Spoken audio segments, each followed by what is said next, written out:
Welcome to the Pause with Pythian podcast. I'm your host, Pythian Priestess. Breathe in, tune in, and let's take a sacred pause together. The time is now. Let us begin. Hello, mystics, and welcome to Pause with Pythian. This week's meditation is going to be focused on making the mundane sacred. This is an idea that comes from ancient Taoism. In chapter 63 of the Ching, Lao-Tzu writes, "The sage acts without effort and teaches without words. They see the ordinary as extraordinary and the small as great." And what Lao-Tzu is talking about here is a concept known in Taoism as Wu Wei, or actionless activity. You can also translate it as non-action or effortless action. And this is the idea that you should align to the flow of life. When you are in that natural flow of life, you are able to do tasks without struggle or resistance. An example that I have of this in my life is there's two times distinctly. The first one was tying my shoes. I really struggled with tying my shoes, and I think it's because I'm dyslexic, and when I would watch people tie their shoes, I would get confused. I bet if I had different colored laces, that probably would have helped. Anyway, I wasn't able to do it, so I ended up tucking them into the side or underneath my shoe. Until one day, believe it or not, I just did it. I didn't even think about it. I just naturally was able to make the bow. And that was my first experience with Wu Wei, actionless activity. There was no more trying. It just happened. The second experience I have with Wu Wei is in basketball. So when I was in 7th grade, I thought it would be super cool to join the basketball team because waking up at 6 a.m. for practice at 7 a.m. was a great idea. It was not. I studied so hard to understand how to angle my shoulders and my elbows to make the shot perfectly, and I failed over and over again. And it was heartbreaking to watch the ball bounce off the backboard or hit the rim. And at one point, I stopped trying to organize my body, and I just threw the ball, and it went through the hoop. That was another moment of actionless activity, just being in the flow and not resisting, and not creating struggles for myself. Taoism seeks to dissolve the boundary between the sacred and the mundane. So simple acts like washing the dishes can be imbued with spiritual meaning when approached with mindfulness and sincerity. And Alan Watts did this really great segment on a mindfulness meditation on washing dishes. Because the art of washing dishes is that you only have to wash one at a time.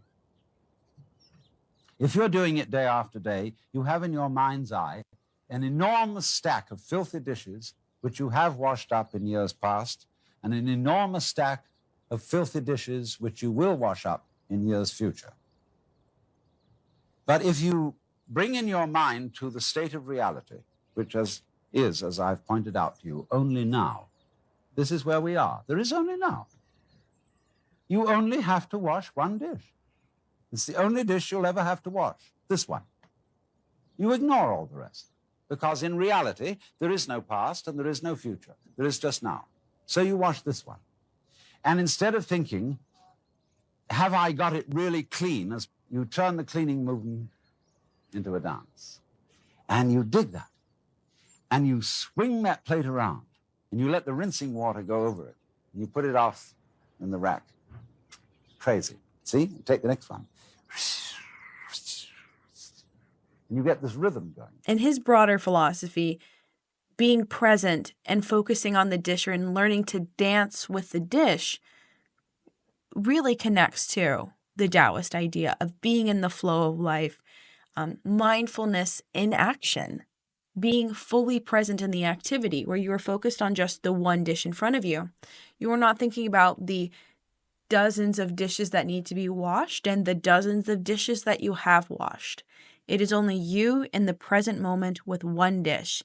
And to move the dish with the water is a dance or a flow that he talked about. And it's also to experience without judgment. And that's particularly difficult for modern people, I think. We are constantly judging things rather than just observing and experiencing without the judgment. So in Alan Watts' example, he said, when you're washing the dish, you don't worry about scrubbing off all the food. You just go with it. And washing the dishes becomes a form of meditation where you are completely present with the water and the dish and the action itself. And it is through these small mundane acts that you can actually experience spirit. As strange as that sounds, it can happen. I have experienced it myself because I am purely present in the moment with the water and the act of washing the dish. I am connecting with the Tao, or the natural flow of life. When I am in the flow, I am not rushing, I am not resisting, I am in the sacred dance of life. I think another very popular idea of this comes from the Karate Kid, right? The wax on, wax off. Well, why am I doing that? What is the purpose of that? It's a mundane activity that is teaching you discipline. It is teaching you mindfulness. It is teaching you to be here in the present moment. And you also let go of judgment. You stop labeling the task as tedious. Ultimately, what this kind of meditation does takes something that is seen as work and turns it into play. And in the Western world, we have a really big division between work and play. We have to work in order to afford to play. And what Alan Watts talks about is the idea of living as an art form, that everything we can do in life is a dance. When you live life as an art form, there's an expression of creativity, of love, acts of love, and joyfulness that we lose when we become adults, that we had when we were children. And that you experience life in this wondrous, playful state rather than out of a form of duty or obligation. Now, to be fair, there are some people who have jobs that do require duty and obligation, and being present is not an option for someone who has a high-powered job like an attorney or a surgeon. But that makes it even more important for people like that to create this space in their life where they can let go. It takes a lot to reframe our mindset because we've all grown up in this Western idea of work versus play, personal fulfillment versus what do I contribute to the GDP. But if you can find the power to take an ordinary, mundane task and create it into something that gives you mindful, present focus, you can have a lot of joy in your life. You can actually create joy. And man, maybe we don't even want to go that lofty. Maybe it's not joy. Maybe we just find contentment. We find peace. I will take that in 2025.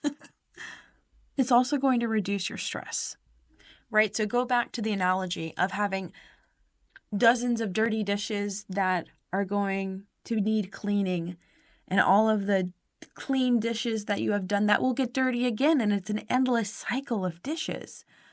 When you can be focused in the present, you don't get so overwhelmed by the future or the past because you're here in the present moment. This is going to reduce stress and enhance the enjoyment of your life.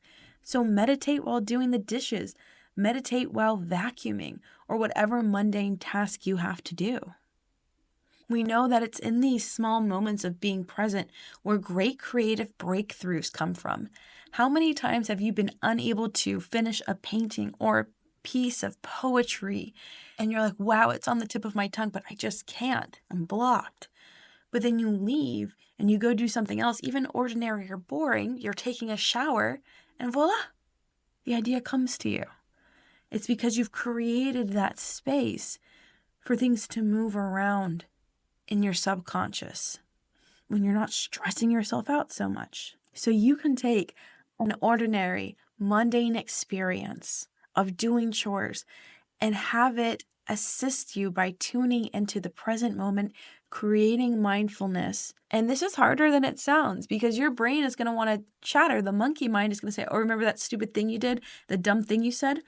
No, you come right back to the present moment. I'm moving the vacuum. My hands are wet with the soap, cleaning the dish. By creating that space, it will give you the ability to look at the world differently. And that's ultimately what the purpose of meditation is to heighten our awareness. So for your homework this week, try being mindful while doing a mundane activity like washing the dishes or vacuuming or another chore, and let me know how it goes in the comments below. So let's breathe in together. Breathe deep, stay present, and let your light shine through. Until next time, mystics. Bye.